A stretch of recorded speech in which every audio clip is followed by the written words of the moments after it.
तो Redmi K20 Pro users के लिए MIUI 12.5 का स्टेबल अपडेट यहाँ पे रिलीज होना स्टार्ट हो चुका है। बैचेस में ये अपडेट रिलीज हो रहा है। अगर आप Redmi K20 Pro यूज कर रहे हो, अगर आपको अपडेट मिल चुका है तो ये भी ठीक है, और अगर आपने देखा कि अपडेट आया फिर थोड़ी देर बाद डिसअपियर हो गया, तो ये प्रॉब्लम क्यों होता है, इसके पीछे रीजन क्या है, इसके बारे में मैं ऑलरेडी डिटेल में वीडियो बनाकर रखा हूं, जिसका लिंक आप लोगों को आई बटन में मिल जाएगा। अब बात करते हैं कि इस अपडेट के अंदर हमें चेंजेस क्या कुछ देखने को मिलता है। तो काफी टाइम पहले से मैं आप लोगों को बताते हुए आ रहा हूं कि MIUI 12.5 के साथ ही हमें Redmi K20 Pro के अंदर Android 11 का अपडेट देखने को मिलेगा, और फाइनली Android 11 का भी इसके साथ हमें अपडेट देखने को मिलता है। और अपडेट साइज़ की अगर मैं बात करूं तो 2.3 GB के आसपास इस अपडेट का आप लोगों को साइज़ देखने को मिलेगा, और उसी के साथ साथ जून 2021 का भी आप पे एंड्रॉयड सिक्योरिटी पैच लेवल आपको देखने को मिलता है। और चेंजेस की अगर मैं बात करूं तो यहाँ पे कुछ जगह पे आप लोगों को फास्ट महसूस होगा, चाहे वो ऐप ओपनिंग वगैरह हो गया या फिर ऐप ड्रॉअर ओपन वगैरह हो गया। इसी के साथ साथ काफ़ी जगह पे साउंड्स के अंदर भी चेंजेस देखने को मिलेगा, जैसे कि अगर आप लोग अपने फ़ोन को चार्जिंग पे लगा रहे हो या फिर स्क्रीन शॉट्स वगैरह ले रहे हो या फिर फ़ोन को आप अगर ऑन ऑफ वगैरह कर रहे हो, तो जो बूट साउंड है उसमें भी आप लोगों को चेंजेस देखने को मिलेगा, और साथ ही साथ बूट एनिमेशन के अंदर भी चेंजेस किया गया है। और अगर आप जेस्चर्स वगैरह यूज़ करते हो तो देन एंड्रॉयड 10 का जो जेस्चर्स है वो भी फाइनली आ चुका है। और इसी के साथ साथ जो फिंगरप्रिंट एनिमेशन है इसके अंदर भी आप लोग को चेंजेस देखने को मिलेगा, यानी कि जो पुराना वाला फिंगरप्रिंट एनिमेशन था उसे रिमूव करके यहाँ पे नए वाले फिंगरप्रिंट एनिमेशंस को ऐड किया गया है। अब बात करते हैं ऐप्स के अंदर हमें क्या कुछ चेंजेस देखने को मिलता है। तो सबसे पहले जो नोट का जो एप्लीकेशन है इसके अंदर अगर आप लोग जाओगे तो जो प्री डिफ़ॉल्ट जो बैकग्राउंड थीम्स वगैरह है इसके अंदर कुछ 3-4 थीम ऐड किया गया है, तो अभी आप इस तरह से भी यूज़ वगैरह कर सकते हो, और यहाँ से आपका जो पुराना वाला बैकग्राउंड थीम था वही आपको यहाँ पे देखने को मिलता है। और इसके बाद अगर मैं नेक्स्ट चेंजेस की बात करूँ तो मेरा यहाँ पे दिल की बात शायद से सुन ली है Xiaomi वालों ने, क्योंकि मैंने एक वीडियो के अंदर बताया था आप लोगों को कि आजकल मैक्सिमम स्मार्टफोन्स के अंदर या तो 3.5mm जैक नहीं होता है, या तो नॉर्मली आज की डेट में यूज़र्स ब्लूटूथ ऑडियो डिवाइस को कनेक्ट करते हैं। तो इस टाइम पे प्रॉब्लम क्या होता है कि अगर आप लोग म्यूजिक प्लेयर है इसके अंदर अगर आप लोग आते थे और ब्लूटूथ के जरिए कोई भी ऑडियो डिवाइस को कनेक्ट करते थे तो इस टाइम पे आपका जो इक्वलाइजर है वो काम नहीं करता था, लेकिन फाइनली ये अभी आपका काम करेगा। और इसी के साथ साथ एक और फीचर की अगर मैं बात करूं जो कि आप लोगों को इसके अंदर देखने को मिलता है, और जो कि एक तरफ से काफ़ी अच्छा फीचर है। सपोज़ अगर आप म्यूजिक प्लेयर के अंदर कोई भी सॉन्ग्स वगैरह सुन रहे हो और नोटिफिकेशन के अंदर यहाँ पे म्यूजिक प्लेयर के अंदर ही एक आपको सर्कल टाइप का देखने को मिलेगा, इसे अगर आप लोग जैसे टैप करोगे तो यहाँ पे अगर आप चाहते हो एक ऑडियो डिवाइस से दूसरे ऑडियो डिवाइस के अंदर स्विच करना, या फिर अगर आप लोग चाहते हो कि ऑडियो डिवाइस को छोड़ के आप अगर नॉर्मली फ़ोन का स्पीकर को इस्तेमाल करना, तो देन सिंपली आप एक टैप के अंदर कर सकते हो। और हाँ, इस ईयरफोन का मैं रिव्यू भी कर चुका हूँ, अगर आप लोग को इनकेस देखना है तो आई बटन में लिंक है और वीडियो डिस्क्रिप्शन में है, तो आप जाके ज़रूर से चेकआउट कर सकते हो। अभी बात करते हैं मेन एक और चेंजेस के बारे में, गैलरी एप्लीकेशन के बारे में। तो गैलरी एप्लीकेशन के अंदर काफ़ी सारा चेंजेस किया गया है, हालांकि इसके रिगार्डिंग मैंने काफ़ी टाइम पहले भी वीडियो बना के बताया था, लेकिन फिर एक और बार सुन लीजिए अगर इनकेस आपने वो वीडियो को नहीं देखा है। तो सबसे पहले तो जो स्काई फिल्टर्स हो गया या फिर जो नॉर्मल फिल्टर्स हो गया, इसके अंदर काफ़ी सारे चेंजेस आप लोगों को देखने को मिलेगा, और जो आइकन्स वगैरह है इसके अंदर भी चेंजेस किया गया है। साथ साथ जो स्काई के अंदर भी और भी बहुत सारे स्काई फिल्टर्स अभी आप लोगों को देखने को मिलेगा, और इसके अलावा जो इरेजर वगैरह है इसके अंदर आप लोगों को बहुत सारे चेंजेस देखने को मिलेगा। और इसी के साथ साथ अगर मैं यहाँ पे बात करूँ वीडियो एडिटर की, तो वीडियो एडिटर के अंदर भी आप लोगों को यहाँ पे काफ़ी सारे प्रीसेट्स वगैरह देखने को मिल जाएगा, तो आप अपने अकॉर्डिंगली इन सारे प्रीसेट्स का इस्तेमाल कर सकते हो। एक और चेंजेस की अगर मैं बात करूँ यहाँ पे, तो अगर आप यहाँ पे कोई भी पिक्चर को ओपन करते हो, 3 डॉट्स पे क्लिक करते हो, तो यहाँ पे आपको एक एडजस्ट का ऑप्शन देखने को मिलेगा, यानी कि ये आपका नॉर्मल ओरिजिनल हो गया, या तो अगर आप इसे ब्लैक एंड वाइट करना चाहते हो तो सिंपली एक क्लिक पे हो जाएगा, और अगर आप एनहांस करना चाहते हो तो इसे भी आप कर सकते हो। तो ये सारी चीज़ें अभी आप लोगों को डायरेक्टली देखने को मिलेगा, और इसी के साथ साथ आप लोगों को यहाँ पे गूगल लेंस का भी ऑप्शन देखने को मिल जाता है। और अगले चेंजेस की बात करूँ तो वो आप लोगों को रिकॉर्डिंग एप्लीकेशन के अंदर देखने को मिलेगा। अगर आप लोग यहाँ पे सेटिंग्स के अंदर जाओगे तो ईयरपीस का जो ऑडियो है उसे भी अभी आप रिकॉर्ड कर सकते हो इस तरह से, इस ऑप्शन को सिंपली एनेबल करके। और इसी के साथ साथ रिसेंटली डिलीटेड आइटम्स, यानी कि अगर आप गलती से किसी भी ऑडियो फाइल को डिलीट कर देते हो, यानी कि रिकॉर्डिंग के अंदर जो भी रहता है, तो आप 30 दिन के अंदर अंदर यहाँ पे आपका रहेगा, आप चाहे तो उससे परमानेंट डिलीट भी कर सकते हो, रिकवर भी कर सकते हो। तो बस यही कुछ चेंजेस एप्लीकेशंस के अंदर किया गया है, लेकिन सेटिंग्स के अंदर यहाँ पे आप लोगों को काफ़ी सारे चेंजेस देखने को मिलेगा। जैसे कि अगर मैं सबसे पहले ब्लूटूथ की बात करूँ, तो ब्लूटूथ के अंदर अभी अगर आप लोग जाओगे यहाँ पे एडिशनल सेटिंग्स के अंदर, तो ऐप्स टर्निंग ऑन, यानी कि कौन कौन सा ऐसा एप्लीकेशन है जो इसने आपका ब्लूटूथ को ऑन किया या फिर ऑफ किया, तो ये सारी चीज़ें आप यहाँ से मॉनिटर कर सकते हो। नेक्स्ट चेंजेस आप लोगों को कनेक्शन एंड शेयरिंग के अंदर देखने को मिलेगा और यहाँ पे आप लोगों को क्रोम बुक, उसी के साथ साथ नियर बाय शेयर और उसी के साथ साथ एंड्रॉयड ऑटो, तो इसका भी ऑप्शन अभी आप लोगों को यहाँ पे देखने को मिल जाएगा। और साउंड एंड वाइब्रेशन की अगर मैं बात करूँ तो यहाँ पर भी आप लोगों को डू नॉट डिस्टर्ब के अंदर एक ऑप्शन देखने को मिलता है, नोटिफाई अबाउट रिपीटेड कॉल्स, यानी कि अगर आपने डीएनडी को एनेबल किया और कोई अगर आपको रिपीटेड कॉल वगैरह कर रहा है तो इस टाइम पे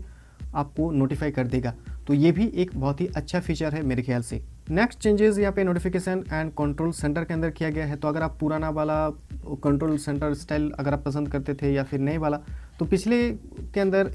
इसके अंदर एक और ऑप्शन होता था, उसके अंदर होता था, लेकिन फाइनली ये अभी आप लोगों को डायरेक्टली बाहर ही देखने को मिलेगा। तो इस तरह से अगर आप लोग स्वाइप करोगे तो आपका नया कंट्रोल सेंटर देखने को मिलेगा और उसी के साथ साथ अगर आप लोग इस तरह से स्वाइप कर देते हो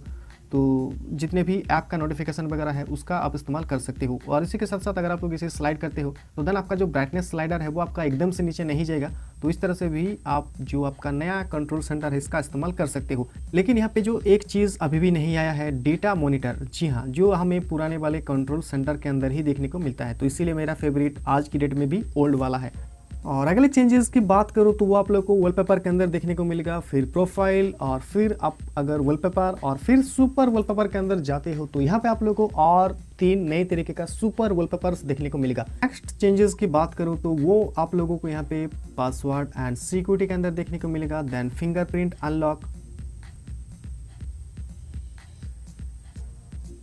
और यहाँ पे अगर आप लोग जाते हो फिंगरप्रिंट एनिमेशन, तो जो चारों फिंगरप्रिंट एनिमेशन है उसे यहाँ पे रीडिज़ाइन किया गया है। जो पुराना वाला था उससे एकदम हटा के एकदम आप लोगों को यहाँ पे नई तरीके का फिंगरप्रिंट एनिमेशन देखने को मिलेगा। और इसी के साथ साथ फिंगरप्रिंट्स पेमेंट के अंदर आप लोगों को अगर आपका L3 पे हो गया था सर्टिफिकेशन तो देन आप यहाँ पे डाउनलोड सर्टिफिकेट करके L1 पे फिर से आप कर सकते हो। नेक्स्ट चेंजेस की बात करूँ तो ये आप लोगों को देखने को मिलेगा यहाँ पे एप्स के अंदर, और अभी यहाँ पे अनस्टॉल सिस्टम एप्स का ऑप्शन फाइनली आ चुका है, लेकिन ये आपका एक तरफ से अनस्टॉल नहीं होगा बल्कि डिसेबल होगा। और नेक्स्ट चेंजेस यहाँ पे आप लोगों को देखने को मिलेगा स्पेशल फीचर्स के अंदर, और यहाँ पे अगर मैं बात करूँ फ्रंट कैमरा इफेक्ट, तो यहाँ पे आप लोगों को एक नया ऑप्शन देखने को मिलेगा, lift to open front camera, यानी कि अगर आपका फोन रखा हुआ है इस ऑप्शन को अगर आप लोग एनेबल कर देते हो, जैसे ही आप अपने फोन को ऊपर की तरफ लोगे ऑटोमेटिकली आपका फ्रंट कैमरा ओपन हो जाएगा। और अगले चेंजेस की बात करूँ तो वो आप लोगों को यहाँ पे फाइनली प्राइवेसी प्रोटेक्शन के अंदर देखने को मिलेगा। जो MIUI 12 का प्राइवेसी प्रोटेक्शन था वो एक तरफ से यहाँ पे एक ऑप्शन था, इसके अंदर कोई भी क्लिक वगैरह नहीं होता था, लेकिन फाइनली अभी कौन सा ऐप अगर आपका कोई बैकग्राउंड में रिकॉर्ड किया है ऑडियो को, या फिर कॉन्टैक्ट्स का परमिशन एक्सेस लिया है,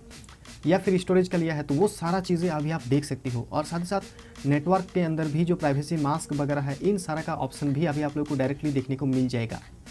और हाँ, एक और जो सबसे बड़ा चेंजेस आया है प्राइवेसी के अंदर, अगर आप लोग यहाँ पे प्राइवेसी के ऊपर टैप करते हो और यहाँ पे आप लोगों को ऐप बिहेवियर देखने को मिलेगा। तो इस फीचर को एनेबल करने के बाद सपोज अगर कोई भी ऐसा एप्लीकेशन अगर हो गया कि बैकग्राउंड में डेटा वगैरह ले रहा है, या फिर आपका ऑडियो रिकॉर्ड कर रहा है, या फिर कैमरा को यूज़ कर रहा है, तो देन उसका आपको नोटिफिकेशन देखने को मिलेगा। और उसी के साथ साथ MIUI 12.5 के अंदर काफ़ी सारे सर्टिफिकेशन का भी जिक्र किया गया था, तो ये सारे सर्टिफिकेशन भी अभी आप लोगों को देखने को मिल जाएगा। और एक और चेंजेस की अगर मैं बात करूँ तो परमिशंस को लेके यहाँ पे है लोकेशन का परमिशन। तो यहाँ पे आप लोगों को 3 ऑप्शन देखने को मिलता था। एक तो हो गया आपका जिस टाइम पे आप ऐप को यूज़ करोगे उस टाइम पे, या फिर डिनाई,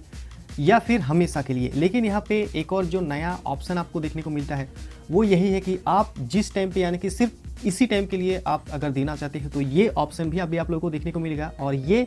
MIUI का फीचर नहीं है, ये Android 11 का फीचर है। और कुछ नए फीचर्स की अगर मैं बात करूँ तो यहाँ पे जो बटन्स वगैरह है इसके अंदर आप लोगों को देखने को मिलेगा। लेकिन हाँ, एक जो बहुत ही अच्छा फीचर था एक तरफ से, अगर मैं यहाँ पे फ़ोन को साइलेंट कर देता हूँ तो पिछले वाले वर्जन के अंदर हमें ऑप्शन देखने को मिलता था, या तो 30 मिनट के बाद, या फिर 1 घंटे के बाद, 2 घंटे के बाद, 4 घंटे के बाद मेरा साइलेंट से ऑटोमेटिकली नॉर्मल मोड पे आ जाएगा, या फिर DND से ऑटोमेटिकली नॉर्मल मोड में आ जाएगा। तो वो ऑप्शन अभी फ़िलहाल इस MIUI 12.5 के अंदर आपको नहीं देखने को मिलता है। और हाँ, कैमरा के अंदर भी आप लोगों को यहाँ पे चेंजेस देखने को मिलेगा, लेकिन उतना बड़ा नहीं, सिर्फ एक ही चेंजेस, और जो कि आप लोगों को यहाँ पे मिलेगा व्लॉग मोड के अंदर। तो कुछ और ब्लॉग मोड का प्रीसेट्स यहाँ पे ऐड किया गया है। अदरवाइज जितने भी मैं अगर बड़े बड़े फीचर्स की बात करूँ, जैसे कि रॉ फोटोग्राफी हो गया, या फिर डुअल वीडियो हो गया, क्लोन मोड वगैरह हो गया, तो ये सारा फीचर्स हमें नहीं देखने को मिलता है। और हाँ, फोकस पॉइंट पे अगर मैं बात करूँ तो पहले ये सर्कल में होता था, लेकिन अब ही ये कुछ इस तरह से स्क्वायर टाइप का भी आप लोगों को देखने को मिलेगा। तो बस यही कुछ चेंजेस किया गया है MIUI 12.5 के अंदर। अभी अगर मैं बात करूँ बाकी सारी चीज़ों के बारे में, जैसे कि बैटरी बैकअप हो गया, तो बैटरी बैकअप का मुझे यहाँ पे उसी तरीके का मिला है, यानी कि 6 घंटे का स्क्रीन ऑन टाइम। और हीटिंग की अगर मैं बात करूँ तो हीटिंग भी पहले की तरह ही मुझे लगा। बाकी मैं इसे कुछ दिन और यूज़ करता हूँ, इसके बाद मैं आप लोगों को फाइनली बताऊंगा कि क्या आप लोगों को MIUI 12.5 में अपडेट करना चाहिए या फिर नहीं करना चाहिए। लेकिन अगर आपने ऑलरेडी MIUI 12 में अपडेट कर चुके हो अपने Redmi K20 Pro को, तो देन आप डेफिनेटली अपडेट करो, कोई प्रॉब्लम नहीं है। लेकिन अगर आपका वर्जन अभी भी पुराना वाला है, यानी कि अगर आप अभी भी सपोज एंड MIUI 10 या फिर 11 में हो, तो देन आप वहीं पर रहो। और हाँ, कुछ आप लोगों को प्रॉब्लम्स भी देखने को मिल सकता है, जैसे कि लैग वगैरह हो रहा है या फिर फिंगरप्रिंट वगैरह डिले वगैरह हो रहा है। तो जैसे कि एंड्रॉयड वर्जन का हमें अपडेट मिला है, तो इस केस में अगर आप अपने फ़ोन को एक बार रीसेट कर देते हो, अपना सारा का सारा डेटा को बैकअप लेके अपने फ़ोन को एक बार फॉर्मेट कर दो, तो ये सारे प्रॉब्लम भी आपको नहीं देखने को मिलेगा आगे। तो मैंने यहाँ पे जहाँ तक MIUI 12.5 को यूज़ किया, मैंने बस यही कुछ फीचर्स, यही कुछ चेंजेस देखा। बाकी अगर आपने कुछ नया फीचर्स अगर आपने देखा तो नीचे कमेंट करके बता सकते हो। बाकी अगर आप लोगों को वीडियो पसंद आया तो वीडियो को लाइक कीजिएगा, शेयर कीजिएगा और कमेंट करके बता सकते हो कि क्या आप लोगों को MIUI 12.5 का अपडेट मिला कि नहीं मिला। आप लोगों का बहुत बहुत शुक्रिया इस वीडियो को देखने के लिए।